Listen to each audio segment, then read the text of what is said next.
Welcome to another episode of Mission Compliance, Unleashing Growth Potential for Defense Contractors. In today's episode, we continue down the road of understanding CMMC, its regulations, and controls. Up next is CM.L2-3.4.9, Control and Monitor User-Installed Software. We'll break down what this control means, why it matters, and how it impacts your organization's cybersecurity posture. We'll also provide practical insights and strategies for achieving compliance and securing your systems effectively. So whether you're a defense contractor aiming to win more contracts or simply someone interested in bolstering your cybersecurity knowledge, you're in the right place. Here we go.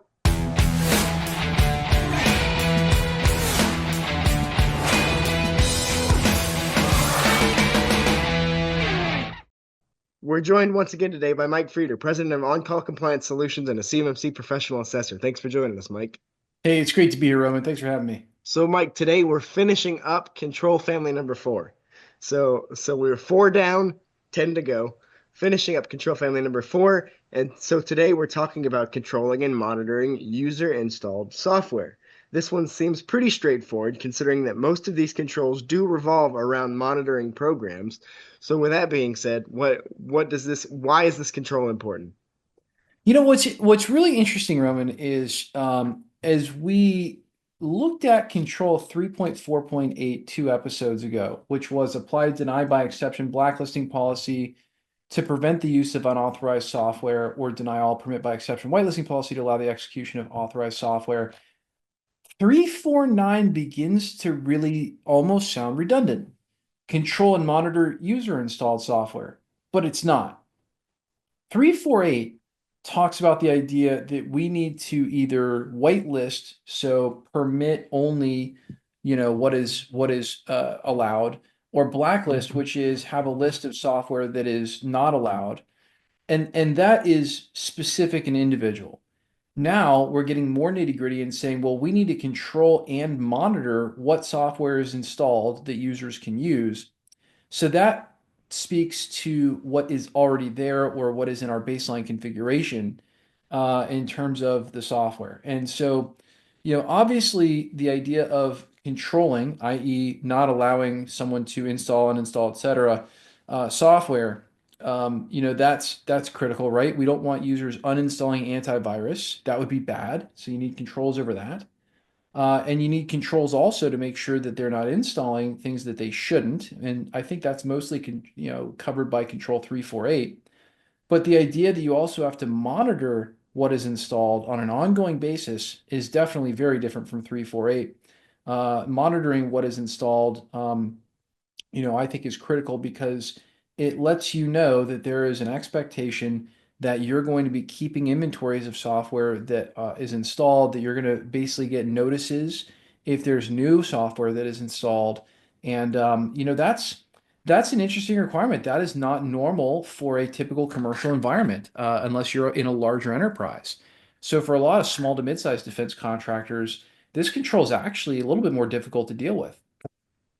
I think if you're a longtime listener and fan of the podcast, you'll know that we're big advocates for a solution called Threat Locker. We implement Threat Locker across our installed client base and really believe in its security.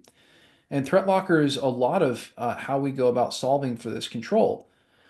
Threat Locker essentially says, hey, nothing net new can be installed without an administrator's approval, aka we're monitoring what is attempted to be installed, and we have logs of it and records of it, and Threat Locker helps us with all that. And so, what 3.4.8 and 3.4.9 are essentially doing is they are creating the layered approach to managing what can and can't run on your network. And when it comes to security, there's not really a whole lot that's more important. In other words, if you're in full control of not allowing unknown things to execute, you're really, really in control. And that's what 349 is really looking for. So, yeah, if you're not in control though, right, and just anything can execute from a user, that's when these zero-day attacks are exceptionally potent because there's nothing that can detect or stop an unknown attack. So what you have to do is you have to control everything. And again, that's one of my favorite parts about NIST SP 800-171 is it's like the more you look into it, the more you recognize how much research and thought was really put into these assessment points and assessment objectives. and just how effective security really is with this thing in place. So yeah, huge fan of this. And I'll tell you that even years and years and years ago when this was first coming out, this was a big place of maturity for us. This was something that we didn't really fully understand until we actually spoke with some of the authors of NIST SP 800-171 and really asked them, hey, what do you mean by this? What does control really mean? And they explained to us some of the applications that were out on the market at the time and what and how those applications met the requirements and things like that. And we said, wow, that makes a lot of sense. Users aren't going to be happy, but hey, users are not going to be happy if you get ransomware and attacked and you bring a whole network down and stop contract work. So I think given the alternative, the reality is these protections just simply have to be in place. But yeah, what it's doing is again, it's indicating that the balance of power on what happens on a computer has to be in the IT department's corner. If you're a really small business, okay, fine, it's got to be in the owner's corner or whoever it is that's managing and maintaining it. If you're one of these companies where all four people are critical producers and you're all administrators, okay, great. Doesn't matter. You've still got to have mechanisms in place to be able to control and monitor the user installed software. So yeah, a lot of really important stuff going on in this control. A lot of it just really boils down to making it so that it's not chaotic what you have to manage. It's not unknown what you have to manage. It is, in fact, the opposite. It's known what should be there. And that's a really important piece of security. Absolutely. So, what are the key assessment points that an assessor be looking for on this one? Yeah, it's a great question because there are definitely a few. There's three of them on this one. All right. So the first one is determining if a policy specifying whether whitelisting or blacklisting is to be implemented is specified. So, when we go to answer this, we talk about a couple of things. We talk about implementing this by group policy, right? So your group policy can make it so that non-administrative users can't install any software. That's one form of control. Another one is our endpoint management solution, which obviously we have ThreatLocker wrapped in it. It denies malicious and dangerous or unauthorized software execution via firewall rules and antivirus policies and definitions. And then also, again, our endpoint management policy, which we wrap ThreatLocker into that, is going to be, denying the ability to blacklist and whitelist. Now, here's the key. The real thing they're looking for on assessment point A is, do you have a policy? And I got to tell you, for a long time, we just didn't understand what they meant by, do you have a policy? So we would say, well, we have group policy, and that is a form of written policy. So we can argue it to death with an assessor. But as it really turns out, what they really want is they want something that is written and definitive so that it is in writing and clear what the policy is of what they're going to use. Are you going to use whitelisting or blacklisting? And how's it going to be implemented? And so these days, what we do is we create this thing called an IT operations policy, which dictates minimum acceptable standards for what the security is going to be on our system. And as an example, we use whitelisting, right? Because we use ThreatLocker, and we use whitelisting to basically really limit what can possibly even run, and for that matter, how it can even run within a system. So yeah, this one, it's actually really all about just having a written policy where you have documented the security in the network, not what you actually have running on the network, which is pretty wild. Now, obviously, we want you to have it really running on the network, but on assessment point A, it's all about a written policy. So you need a written policy that's specifying in writing this organization utilizes whitelisting or this organization uses blacklisting as a written policy. Now, assessment point B, determine if software allowed to execute under whitelisting or denied under use under blacklisting is specified. Again, it says specified, right? We're still talking about a written policy that assessors are going to be looking for under CMMC. So we'll say software which is allowed to execute is specified in the organization's baseline configuration. There's a huge hint. And network inventory documentation. Baseline configuration and network inventory documentation is where we're going to specify what software is allowed or not allowed. That's where we put it. Some of that also bleeds over into the IT operations policy when we say that this kind of antivirus or this kind of whitelisting policy program is going to be there. So yeah, it's going to be one of those situations where, again, even assessment point number 2 is all about written policy. Assessment point number 3, determine if whitelisting to allow the execution of authorized software or blacklisting to prevent the use of unauthorized software is implemented as specified. Now what they're going to do is they're going to take your written policies and they're going to go, show me. And that's what assessment point C is going to be. You're going to start to notice this pattern from, from here on out, that there's going to be the first couple of assessment points, and then you're going to have the following assessment points. And the first couple assessment points are going to be here's the documentation we're looking for. And then the next one is going to be show me that this is actually implemented the way that it says it is in your written documentation. That is a lot of how the assessment points are worded and a lot of how assessment takes place. So again, sample answer on the third assessment point is implemented via permit by exception group policy. Endpoint management solution also denies malicious and dangerous unauthorized software execution. And of course, software whitelisting solution only allows that software to be installed, which is allowed by IT admins. So again, that's how we're going to go through that assessment point, and we see how it goes from writing to verification of implementation. Nice and easy. Almost, I wish the rest of the controls honestly had assessment points that were this clear and this direct. Absolutely. So, what are the potential difficulties of enacting this one in an organization? Culture, man, culture. This is another one of those where you really have substantial pushback on a tool like ThreatLocker. Now, I will tell you, all right. Of all of the people in the world that exist that deal with software whitelisting, I want to tell you how OnCall did it. We made a strategic decision a couple years ago that we were going to roll ThreatLocker to something like, I don't know, it was like over 2,000 endpoints and servers all at once. We said we're taking our entire installed client base, 3,000 plus endpoints and whatnot, and we're going to roll it out to the majority of them all at once. We literally made it. It wasn't a snap decision. It was about a 9 month strategic decision, but we decided that the rollout was going to be universal. Everybody gets it, or you can't be a client of ours. And we rolled this out to hundreds of organizations and thousands of endpoints. 2,000 is probably a pretty low number. And when we rolled this out, we did it all at once, and I'll tell you that we had very, very, very, very minimal rollbacks. And we got those rollbacks covered back over the next month. So I will tell you that from a technological perspective, from a policy perspective, if you are getting pushback on this because your end users are grumpy, all you have to do is go to them and say, hey, listen, here's the deal. This isn't my decision. This is the law. Literally, there it is. It's in NIST SP 800-171. If you're doing defense work, this is the law. Simple as that. This is not a negotiation about how your company must operate its IT systems, which carry, store, process, or transmit CUI. This is the law. And I think that so many people are afraid of the boss or the end users or the engineers or whoever it is, and everybody gets grumpy.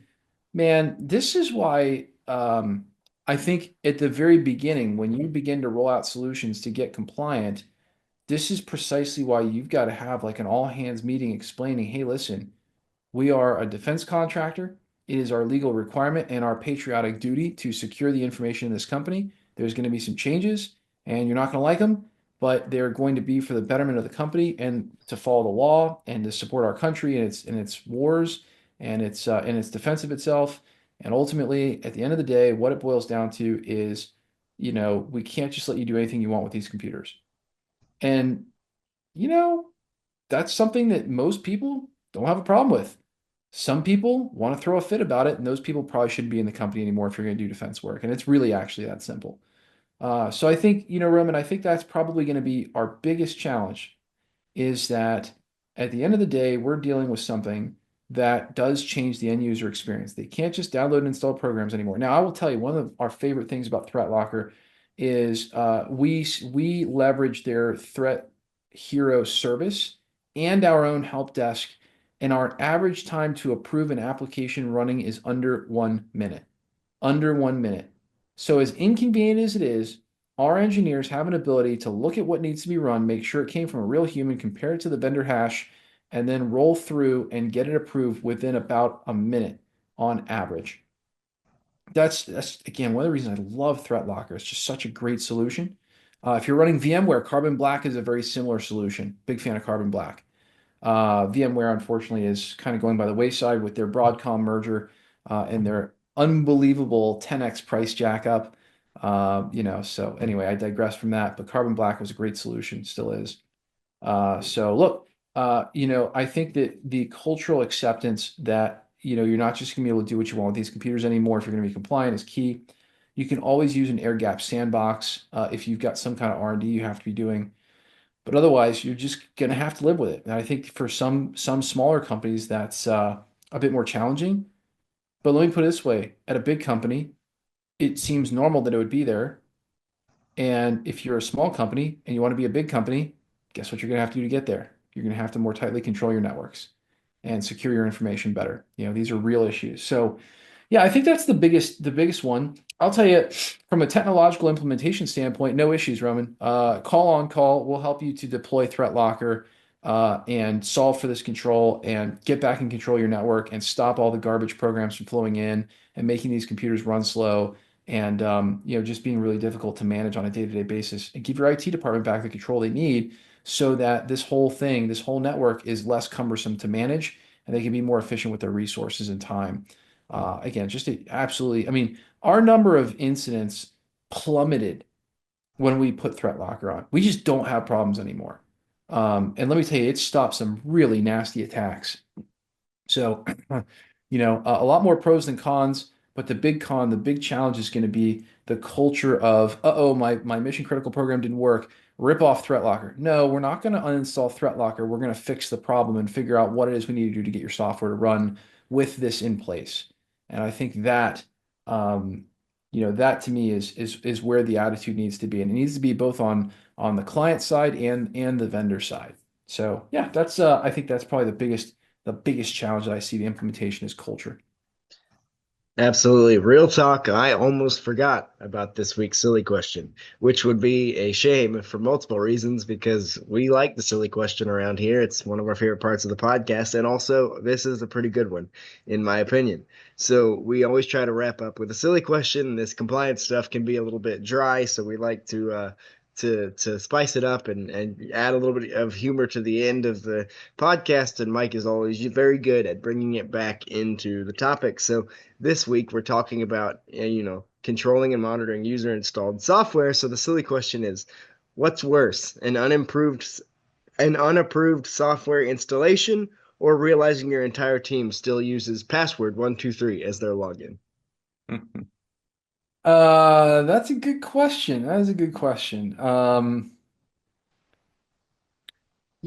guess the answer would probably be unapproved software, because if your password was out there, first off, multi-factor authentication is going to probably be in place. So who cares if you have the password anymore? Because you would also need a rolling multi-factor authentication token of some sort.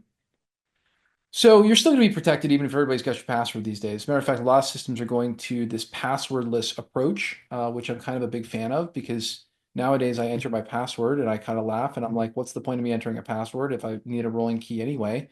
Why don't I just enter my username and it'll ask me for the rolling key? And the password just doesn't really seem so important anymore. So that's on that one. And then, I think running unapproved software, the challenge, of course, is you don't know what it's going to do. And that's really, I'll give you a classic example. We had to help a client with an incident that happened a few weeks ago. They got a fake email from Raytheon. Someone somehow had intercepted an email and got a little bit of information.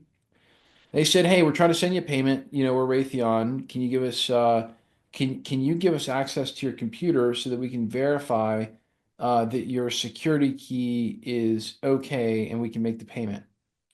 And for some reason, this person allowed them to remotely control their computer for like 30 seconds. Within 30 seconds, they had installed a program called Screen Connect, which is a common IT support tool for remote support.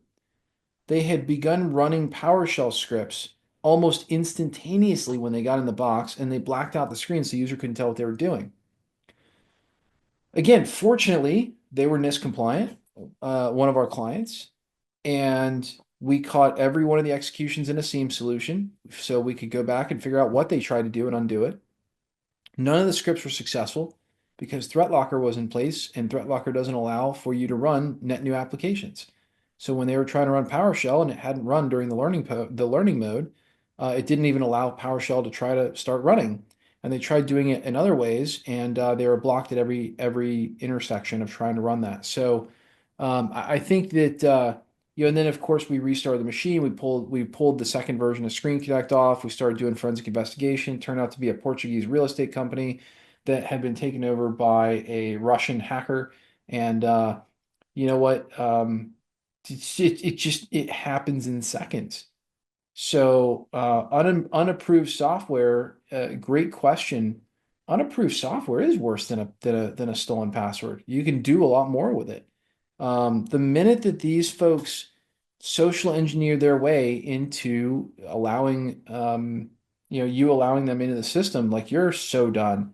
They have these PowerShell scripts pre-written, ready to execute. They're very minimal code, and they run them very quickly. They create themselves admin users. They escalate permissions. They just do the wildest things that can be done in seconds. I mean, as soon as they can literally hit Control V and paste something and hit enter, they're running commands on your machine. You have no idea what they're doing.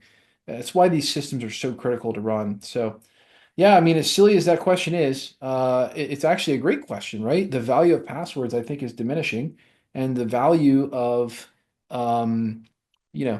getting folks to really understand why you can't install rogue software, that I think is much more important than making sure that your password isn't stolen.